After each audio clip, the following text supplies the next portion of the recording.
record profits, collapsing customers, and your home value caught in the crossfire.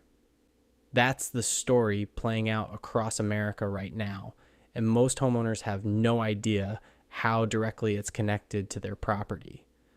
Over the past few years, some of the biggest corporations in the country have been quietly pricing out the very people who built them. And while their earnings reports look great for a few quarters, the backlash is here.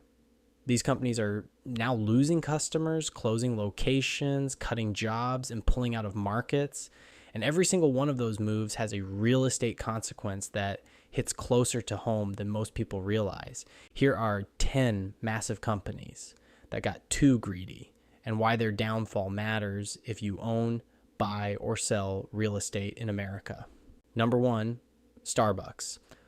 Everyone's noticed it. Over roughly 3 to 4 years, Starbucks pushed prices up somewhere between 25 and 30% across their menu. A standard latte now costs $6 or $7, depending on your market. And eventually, even loyal customers hit a wall. Same-store sales started sliding quarter over quarter. Foot traffic cratered. It got bad enough that the company removed its CEO and brought in outside leadership from Chipotle to try to reverse the damage. But here's the angle that gets overlooked in the real estate conversation. When a Starbucks shuts down inside a shopping plaza, that plaza loses a consistent daily traffic driver. The nail salon, the sandwich spot, the dry cleaner, they were all surviving partly because people were already stopping in for their morning coffee. Remove that anchor and those smaller tenants start bleeding. Enough of them close and you've got a dark plaza. A dark plaza near your home is not good for your property value. It's that straightforward. Number 2, McDonald's built its entire identity around being the affordable option for working families. Then an $18 Big Mac meal went viral on social media and not in the way their marketing team would have wanted. The backlash was immediate. Customer traffic dropped sharply, especially among lower income households. The exact demographic that made McDonald's a dominant brand for decades. They tried to patch it with a $5 meal deal, but trust was already broken. Customers felt misled. From a real estate standpoint, McDonald's is traditionally viewed as a stable commercial tenant. When that brand starts struggling and pulling back from locations, it signals weakness across that entire commercial corridor. And when commercial corridors weaken, neighboring residential markets feel it. That relationship between commercial and residential health is consistent. It doesn't reverse easily. Number 3, Disney park ticket prices have roughly tripled over the last 15 years. A basic family of 4 visiting Walt Disney World today can realistically spend $5,000, $6,000, or even $7,000 for what amounts to a standard trip. They added surge-based pricing, replaced the free FastPass system with a paid upgrade model, and began charging separately for experiences that used to be part of the base admission.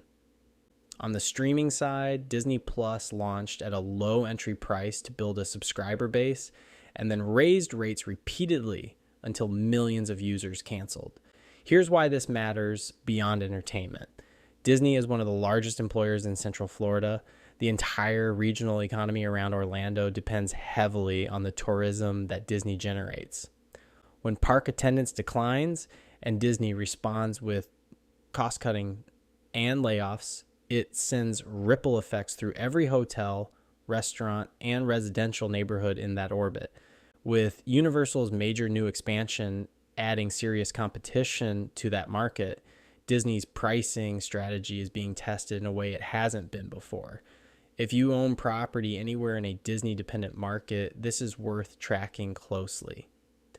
And before we continue, if this kind of analysis is useful to you, make sure you're following US Realty Pulse and hitting the notification bell.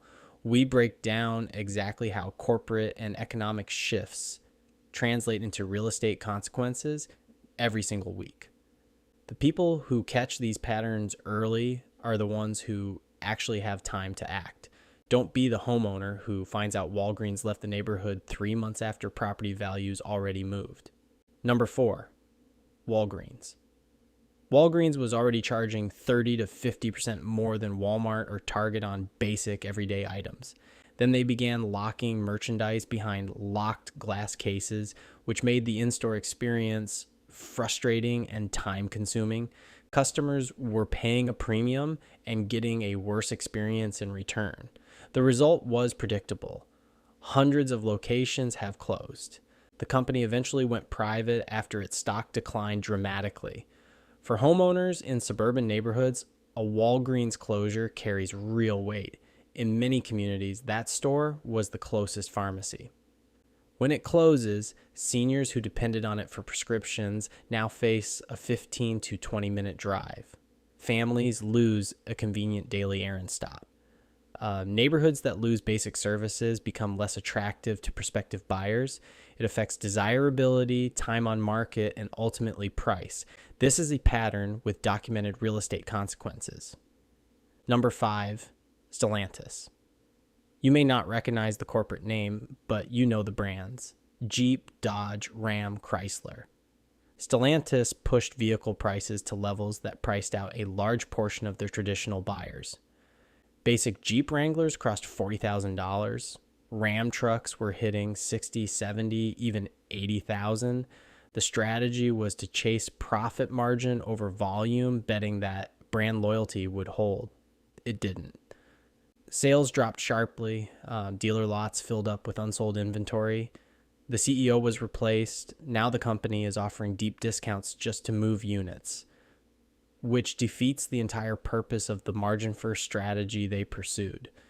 For homeowners in Michigan, Ohio, and Indiana, this is not an abstract story. Auto industry employment supports entire regional economies in those states. When Stellantis cuts production and closes plants, local spending contracts and home values in those communities follow. We've watched this cycle play out before. Number 6, Kroger. During the peak of the inflation surge, Kroger posted record profits. At the same time, their customers were genuinely struggling to afford groceries. Internal communications that became public suggested the company was using inflation as justification to raise prices beyond what their actual cost increases required. Customers noticed. Many switched to Walmart or Aldi. Brand loyalty eroded. Their proposed merger with Albertsons fell apart under regulatory pressure. Grocery access ranks among the top factors home buyers consider when evaluating a neighborhood. When a Kroger exits a suburban market and the nearest alternative is now a 20-minute drive, that neighborhood has effectively become a food desert. Food deserts hurt property values, not marginally, but significantly. Buyers factor convenience and access into their offers. A neighborhood without reliable grocery access is a harder sell, period. Number 7, Nike. Nike made a deliberate strategic move to exit wholesale retail partners, Foot Locker, Dick's Sporting Goods, and sell exclusively through their own stores and website. The logic was clean. Capture the full margin by cutting out the middleman. What it failed to account for was the casual impulse buyer. The person who walks into a store, sees a pair of Nikes on a shelf, and buys them on the spot. That buyer doesn't seek out a Nike branded app or drive to a Nike outlet. They just bought New Balance or on running instead. That's exactly what happened. Revenue dropped. Competitors gained market share. Nike had to reverse course and go back to the wholesale partners they'd abandoned. The real estate angle here is what happens to the retail spaces themselves. When anchor brands like Nike pull out of retail chains, those retailers either downsize or struggle to replace the lost volume. More vacant retail space means weaker commercial districts, which continues to feed into weaker surrounding residential values. Number 8, Netflix. Netflix went from $8 a month at launch to $23 for a premium plan. They cracked down on account sharing. They introduced an ad-supported tier. In doing so, they essentially became the cable package they were originally positioned to replace, just delivered through a different screen. The real estate connection here is less direct but worth understanding.